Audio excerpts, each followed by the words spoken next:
வணக்கம் மக்களே, welcome to the venture show. இன்னைக்கு ஷோ நம்ம பார்க்க போகிறது டோர் அப்படின்ற தமிழ் மூவியோட ரிவ்யூ. இந்த படம் பார்த்தீங்கன்னா இந்த வீக்கெண்ட் தியேட்டர்ஸில் அவைலபிளாக இருக்குது. இந்த படத்தில் பாவனா தான் லீட் கேரக்டர் ப்ளே பண்ணியிருக்காங்க. ஒரு கன்ஸ்ட்ரக்ஷன் சைட்டில் இருக்கக்கூடிய ஹாரர் அப்படின்ற தீமில் தொடங்கக்கூடிய ஒரு பேய் படம். ஆக்சுவலாக இந்த கன்ஸ்ட்ரக்ஷன் சைட்டில் பார்த்தீங்கன்னா தொடர்ச்சியாக நிறைய ஆக்சிடென்ட் நடக்குது அப்படின்ற மாதிரி காட்டியிருப்பாங்க.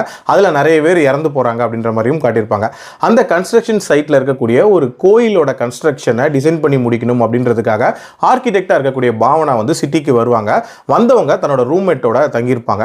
அவங்களுக்கு ஏகப்பட்ட அமானுஷமான நிகழ்வுகள் வந்து அந்த ரூம்லேயே நடக்கும். அண்ட் ஆல்சோ அந்த கன்ஸ்ட்ரக்ஷன் சைட்லேயுமே பேய் இருக்குது அப்படின்ற மாதிரி காட்டுவாங்க. ஸோ அந்த பேயாக இருக்கிறது யார், அந்த பேய் என்ன சொல்ல வருது, அண்ட் அதுக்கு காரணமானவங்க யார், டுவர்ட்ஸ் த எண்ட் எப்படி பழி வாங்குறாங்க அப்படின்ற மாதிரி நிறைய விஷயங்களை சொல்லக்கூடிய ஒரு படம் தான். அதாவது தமிழ் சினிமாவில் தொன்று தொட்டு ஒரு பேய் டெம்ப்ளேட் ஒன்று இருக்குல்ல, அந்த டெம்ப்ளேட் படி எடுக்கப்பட்ட ஒரு படம் தான். எந்த விதமான புதுமை அப்படின்றதும் இல்லவே இல்லை. இன்ஃபேக்ட் இதில் புதுமையாக ஒன்று பண்ணுறேன் அப்படின்ற மாதிரி வித்தியாசமாக நரேட் பண்ணுறேங்கிற பேரில் ஒன்று பண்ணியிருந்தாங்க. அந்த நரேஷன் அப்படின்றது நமக்கு கன்ஃபியூஸ் ஆகிறத விடுங்க, பேயே பார்த்தா கூட அதுக்கு பைத்தியம் பிடிச்சிரும் அப்படின்னே சொல்லலாம். அந்த அளவுக்கு கன்ஃபியூஸ்டாக இருந்துச்சு. அதுலேயும் அந்த ஃப்ளாஷ்பேக் ஒரு போர்ஷன் இருக்குல்ல, இன்ஃபேக்ட் இந்த படத்தில் அந்த ஃப்ளாஷ்பேக்குக்காக தான் ரொம்ப வெயிட் பண்ணிட்டு இருந்தோம் ஈகரா. காரணம் என்னன்னா, அதுக்கு முன்னாடி வரக்கூடிய காட்சிகள் அப்படின்றதெல்லாம் ரொம்ப ரொம்ப சுமாராக இருந்துச்சு. என்ன சொல்ல வராங்க, எதுக்காக இந்த காட்சிகளை காட்டுறாங்க, ஏன் இப்படி பண்ணுறாங்க அப்படின்னு ஒன்றுமே புரியாத மாதிரி தான் கொண்டு போயிட்டு இருந்தாங்க. சரி, இதோட ஃப்ளாஷ்பேக்லையாவது ஏதாவது லாஜிக்கலாக ஏதாவது கனெக்ட் கொடுப்பாங்க அப்படின்னு எதிர்பார்த்தா அந்த ஃப்ளாஷ்பேக்கில் இத்தினூண்டு கூட ஒரு லாஜிக் இல்லை அப்படின்னே சொல்லலாம். இன்ஃபேக்ட் சுத்தமாக ஒரு இம்பாக்டே இல்லாத ஒரு ஃப்ளாஷ்பேக்காக இருந்துச்சு.